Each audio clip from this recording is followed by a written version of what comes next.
الحمد لله وحده والصلاة والسلام على من لا نبي بعده أما بعد فقد قال الله تبارك وتعالى في كلامه المجيد والفرقان الحميد فأعوذ بالله من الشيطان الرجيم بسم الله الرحمن الرحيم إن عدة الشهور عند الله 12 شهرا في كتاب الله يوم خلق السماوات والأرض منها 4 حرم ذلك الدين القيم فلا تظلموا فيهن أنفسكم وقال النبي صلى الله تعالى عليه وسلم اللهم بارك لنا في رجب وشعبان وبلغنا رمضان أو كما قال عليه الصلاة والسلام صدق الله العظيم وصدق رسوله النبي الكريم ونحن على ذلك لمن الشاهدين والشاكرين والحمد لله رب العالمين۔ بزرگان محترم اور برادران عزیز، آج رجب کی 9 تاریخ ہے اور میں نے جو ابھی آپ کے سامنے آیت اور ایک حدیث جو کہ آپ صلی اللہ علیہ وسلم کی دعا ہے اس کو پڑھا، تو وہ اسی رجب کے متعلق میں نے آپ کے درمیان گفتگو کو کرنا ہے۔ دعا کرے اللہ رب العزت حق بیانی کی توفیق عطا فرمائے۔ اللہ رب العزت نے اپنے نبی کے ذریعے قرآن کریم میں یا احادیث کے ذریعے نبی علیہ السلام کی زبان سے جس وقت، جس مہینے میں، جن ایام میں جس عبادت کو فضیلت والا قرار دیا وہ فضیلت والی ہے، اور اگر کسی مہینے میں اور کسی دن میں اللہ اور رسول کی طرف سے کوئی تعیین نہیں، تو میرے دوستو اگر ہم ان میں سے کسی دن کو متعین کرتے ہیں اور کسی عبادت کے لیے اس کو خاص کرتے ہیں تو یہ عبادت نہیں بلکہ بدعت ہوتی ہے، اور ہمیں ہمیشہ بدعت سے بچنا ہے۔ اگر بات ذہن میں رہی تو آپ کو بتاؤں گا آخر میں کہ بدعت سے بچنا کتنا ضروری ہے، اور بدعت میں ملوث ہو کر آدمی کن کن چیزوں سے محروم ہو جاتا ہے۔ بہرحال کہنا آپ سے یہ ہے کہ یہ رجب کا مہینہ چل رہا، ہم قرآن کریم اٹھا کر دیکھتے ہیں تو اس مہینے کی قرآن کریم میں بھی فضیلت ملتی ہے، اور احادیث اٹھا کر کے دیکھتے ہیں تو نبی علیہ السلام کے فرمان میں بھی اس کی فضیلت ملتی ہے۔ قرآن کریم میں اللہ رب العزت فرماتا ہے ان عدت الشہور عند اللہ 12 شہرا فی کتاب اللہ یوم خلق السماوات، کہ یہ جتنے مہینے ہیں جن کو آپ محرم کہیں، سفر کہیں، ربیع الاول کہیں، ربیع الاخر کہیں، جمادی الاولی کہیں، جمادی الاخر کہیں، رجب کہیں، شعبان کہیں، رمضان کہیں، ذیقعدہ کہیں، ذی الحجہ کہیں، محرم کہیں، یہ جتنے بھی 12 مہینے ہیں قرآن کریم میں اللہ رب العزت کہہ رہا ہے کہ ان عدت الشہور، کے مہینوں کی جو تعداد ہے، یعنی شرعی اعتبار سے جو ہم نے مہینوں کو بنایا، مہینوں کی تعداد کو متعین کیا، تو کہا کہ ان عدت الشہور عند اللہ 12 شہرا، کہ وہ 12 مہینے رکھے ہیں، انہی 12 مہینوں کے اندر اللہ رب العزت کہہ رہا منہا 4 حرم، کہ انہی 12 مہینوں میں 4 مہینے فضیلت والے ہیں، 4 مہینوں کو خصوصیت حاصل ہے۔ ان 4 مہینوں میں سے ایک مہینہ یہ رجب کا ہے،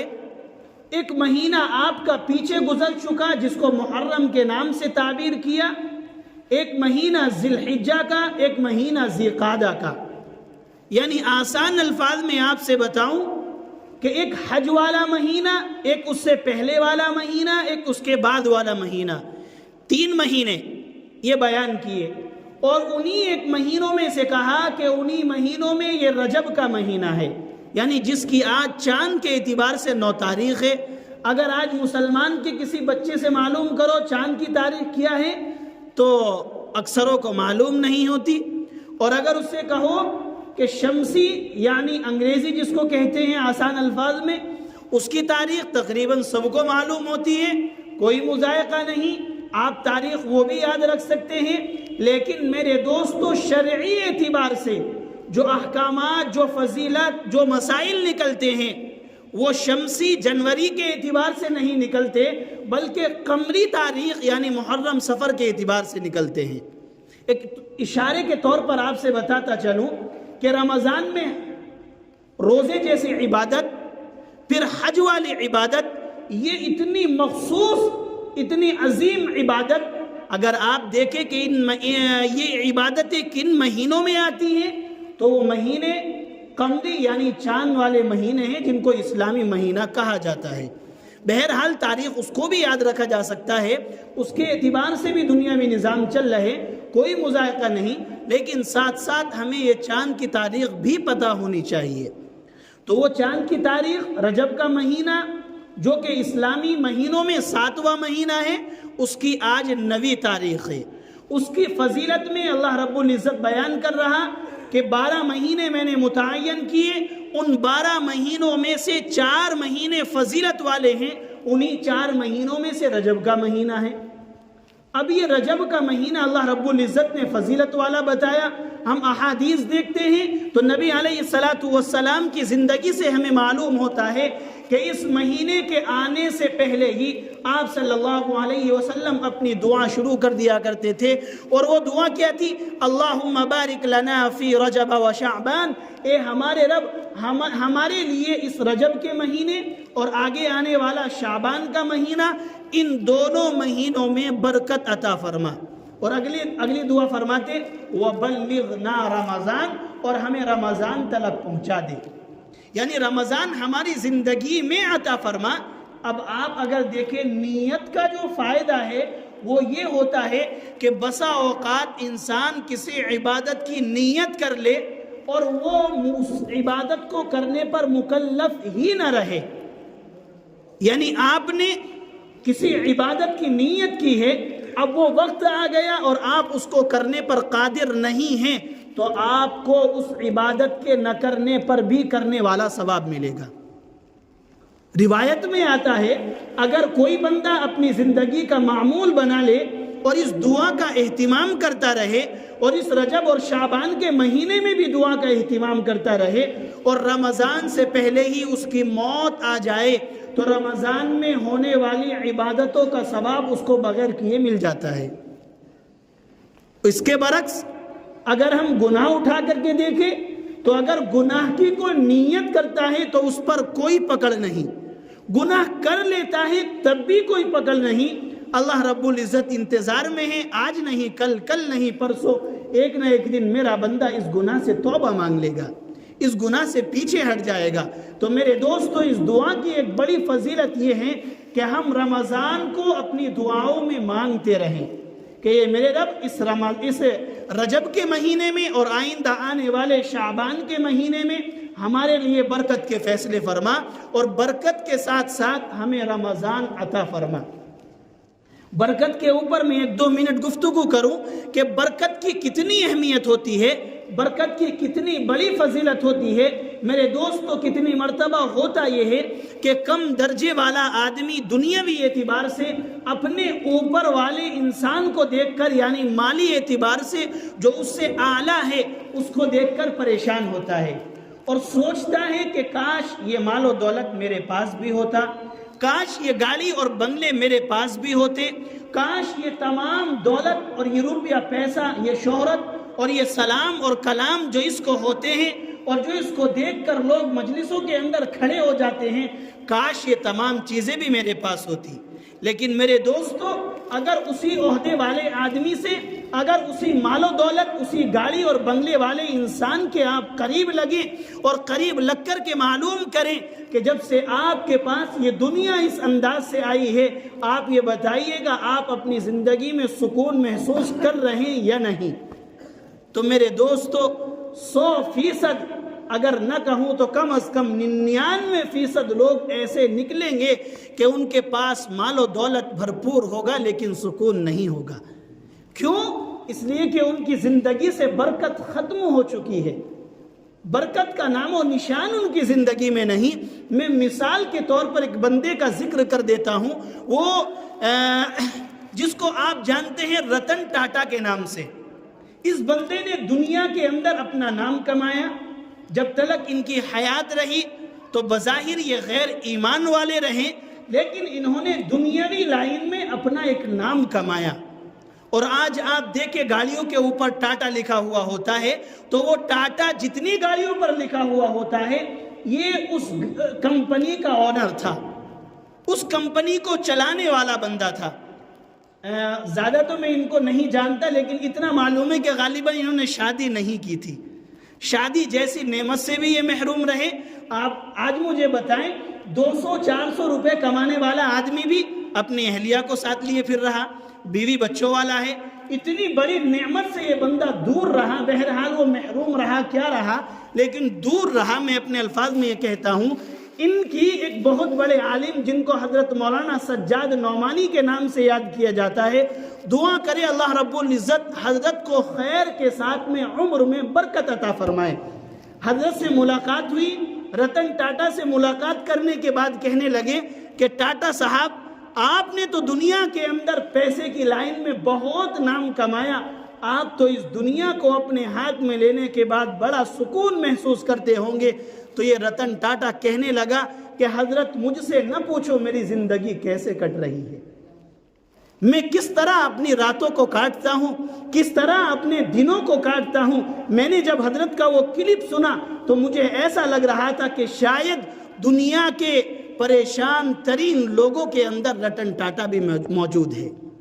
تو میرے دوستو، برکت ایک ایسی چیز ہوتی ہے کہ جب انسان کے پاس مال و دولت ہو اور اس کے اندر برکت ہو تو وہ سکون اور چین محسوس کرتا ہے، اور اگر برکت نہ ہو تو وہ سکون اور چین محسوس نہیں کرتا۔ آپ کسی بڑے آدمی کے قریب جائیں، آپ عشاء کی نماز پڑھیں، کھانا کھائیں، فوراً لیٹتے ہی آپ کو نیند آ جاتی ہے۔ میں اپنے اوپر آپ کو بتاؤں کہ اگر ظہر کی نماز میں 15 منٹ ہے، یہ زیادہ کہہ دیا، اگر 10 منٹ ظہر کی نماز میں ہیں اور ابھی میں کام کر کے ہٹا ہوں اور مجھے نیند کا تقاضا ہے، اگر میں 5 منٹ کا الارم بھر کر لیٹ جاؤں تو موبائل ہی اٹھاتا ہے۔ اس سے مجھے ثابت یہ ہوتا ہے کہ مجھے اس 5 منٹ میں نیند آ چکی تھی۔ یہ میں اپنے اوپر کہہ رہا ہوں، اللہ کی بڑی نعمت ہے۔ اگر نیند نہ آئے کسی کو، یہ بھی بڑی نعمت ہے۔ میں نے ایک ایسے بندے سے ملاقات کی کہ وہ بندہ کہہ رہا کہ پوری رات میں لیٹ کر اور آنکھ کھول کر کے جاگتا ہوں، مجھے نیند نہیں آتی، آنکھیں بند نہیں ہوتی، اور جب دن آتا ہے تو اس انداز سے آتا ہے کہ اس میں مجھے گاڑی چلاتے ہوئے بھی نیند آتی ہے، کام کرتے ہوئے بھی۔ آپ کو گاڑی کے نام پر تو تعجب نہیں ہوگا، لیکن مجھے یقین ہے ایک بات پر ضرور ہو جائے گا، وہ رونے لگا۔ تراویح کے اندر اس سے ملاقات ہوئی، میں وہاں پر بیان کرنے کے لیے گیا ہوا تھا، وہ رونے لگے۔ میں نے ان کو اپنے قریب کیا تو انہوں نے اپنی حالت اس درجے بتائی کہ ایک مرتبہ میری گاڑی میں پنچر ہوا، فیملی ساتھ میں تھی، میں گاڑی کا ٹائر گاڑی میں سے کھول رہا تھا، اس کے اندر شکنجا لگانے کے بعد اس شکنجے کے اوپر کھڑا ہوا زور ڈالنے کے لیے، اور مجھے کھڑے ہو کر نیند آ گئی۔ اب بتائیں کتنا نیند نے اس کو پریشان کر رہا، لیکن یہ نیند بے وقت ہے۔ با وقت نیند، رات کی جو نیند ہے، وہ بندہ رو رہا اور کہہ رہا کہ حضرت مجھے رات میں نیند نہیں آتی، میں نیت باندھتا ہوں، کھڑا ہوتا ہوں، مجھ سے کھڑا نہیں ہوا جاتا، میں نماز کو بیٹھ کر پڑھتا ہوں، بیٹھ کر سو جاتا ہوں، مجھے معلوم نہیں کب سجدہ ہوتا ہے کب رکوع ہوتا ہے۔ تو میرے دوستو برکت ایک ایسی چیز ہے کہ جب انسان کی زندگی میں برکت آتی ہے تو وہ چین اور سکون محسوس کرتا ہے۔ میں حدیث جو آپ کو سنا رہا تھا کہ آپ اس مہینے کے اندر اپنے لیے برکت مانگیں۔ آپ صلی اللہ علیہ وسلم کی دعا اللہم بارک لنا، اے اللہ ہمارے لیے برکت رکھ دے فی رجب و شعبان، رجب اور شعبان کے مہینے میں، تو ہم ان مہینوں کے اندر اپنے لیے برکت مانگے۔ بہرحال بات دوسری طرف چلی گئی، میں اشارہ آپ کو اس طرف بھی دیتا چلوں کہ اس مہینے کے اندر ایک کام کرنے والا ہے، وہ کیا ہے؟ رمضان کی تیاری کرنا۔ اور رمضان کی تیاری کرنے کا کیا مطلب ہے؟ زیادہ سے زیادہ روزے رکھنا اور عبادت کرنا۔ بات کو مختصر کر رہا ہوں۔ اور کچھ کام نہ کرنے والے ہیں، وہ نہ کرنے والے بدعات والے کام ہیں، خدا را آپ ہر ایک کو اس سے بچنا چاہیے اور جتنا ہو سکے اپنے گھر والوں کو ان سے دور رکھے۔ وہ خرافات کیا ہیں؟ میں آپ سے بہت کھل کر کے یہ بات کہتا ہوں کہ میں اگر کسی چیز کو کہہ رہا ہوں کہ یہ شریعت میں نہیں ہے اور وہ شریعت میں ہے تو مجھے لا کر کے دلیل دے دیا کریں، میں بھی عمل کر لیا کروں گا۔ اور اگر میں کہہ رہا ہوں کہ یہ دلیل یہ شریعت میں نہیں ہے اور آپ کے پاس دلیل نہیں تو رک جانا چاہیے، بتائیے گا، یہی تو فیصلہ ہے نا۔ میں کہہ رہا ہوں کہ یہ ثابت نہیں ہے، آپ کہتے ہیں ثابت ہے تو کر دیجئے، آج تک میرے علم میں نہیں تھا، میرے علم میں آئے گا میں بھی کرنا شروع کر دوں گا۔ اور میں کہہ رہا ہوں یہ شریعت میں نہیں ہے اور آپ کو بھی معلوم نہیں کہ نہیں ہے اور آج تک آپ کرتے ہوئے آ رہے، تو انصاف کا تقاضا یہ ہے جس دن آپ کو پتہ چل گیا کہ یہ شریعت میں نہیں ہے آپ کو بچ جانا چاہیے۔ انہی کرنے والے نہ کرنے والے کاموں میں سے اس مہینے کے اندر کچھ پکوان ہوتے ہیں جو 16 تاریخ سے شروع ہوتے ہیں، 16، 17، 18، 19، 20 اور 21 اور 22 خاص طور پر، جس میں ایک چیز کو آپ کے سامنے کھول دیتا ہوں، وہ ہیں 12 رجب کے کنڈے۔ خدا را آپ اس بدعات سے بچیں۔ اسی چینل کے اوپر جس پر میں آج کی گفتگو ڈالوں گا، آج سے تقریباً 2 سال پہلے میں نے کھل کر مدلل آپ کے سامنے ذکر کیا تھا اور پوری کتاب وہ پڑھ کر کے آپ کو سنائی تھی کہ یہ کس نے ایجاد کیا، کہاں سے شروع ہوا، کیا ہے کیا نہیں۔ میرے دوستو ایک آخری بات آپ کے سامنے بیان کر رہا ہوں، کل قیامت میں جب حوض کوثر بٹ رہا ہوگا، وقت مکمل ہو رہا، بات کو سمیٹ رہا ہوں، جب حوض کوثر بٹ رہا ہوگا، وہ حوض کوثر ایک ایسا پانی ہے کہ جس بندے نے ایک مرتبہ اس پانی کو استعمال کر لیا اس کو دوبارہ پھر کبھی پیاس نہیں لگے گی۔ جب وہ حوض کوثر آپ صلی اللہ علیہ وسلم اپنے دشت مبارک سے اپنے ہاتھ سے بانٹ رہے ہوں گے تو کچھ لوگ لائن میں لگے ہوئے ہوں گے کہ جن کی پیشانیاں چمک رہی ہوں گی، جن کے وضو کے اعضاء چمک رہے ہوں گے، یعنی وہ اس بات پر دلیل ہوں گے کہ یہ نبی علیہ السلام کے امتی ہیں، نبی علیہ السلام ان کو جام کوثر پیش کریں گے۔ اسی وقت فرشتے لائن سے ان کو پیچھے ہٹا دیں گے اور کہیں گے یا نبی اللہ ان کو جام کوثر نہ دیا جائے، یا نبی اللہ آج اس نعمت سے ان کو محروم کر دیا جائے۔ نبی علیہ السلام فرمائیں گے اے فرشتوں کیوں محروم کر رہے ہو، اے فرشتوں کیوں لائن سے دور کر رہے ہو؟ فرشتے کہیں گے یا نبی اللہ دنیا سے آپ کے جانے کے بعد انہوں نے شریعت میں وہ کام کیے تھے جو کام آپ نے نہیں بتائے تھے اور انہوں نے شریعت اور عبادت سمجھ کر کے کیے تھے، یا نبی اللہ یہ وہ بدبخت لوگ ہیں۔ نبی علیہ السلام کہیں گے سقن سقن، یعنی تمہارے لیے بربادی ہو، تمہارے لیے بربادی ہو، آج تمہیں دور کر دیا جائے۔ میرے دوستو اس روایت کو سامنے رکھتے ہوئے آپ سے کہہ رہا ہوں اس بدعات سے اپنے آپ کو دور رکھے۔ ایک تو 22 رجب کے کنڈے، ایک 27ویں رجب کا روزہ،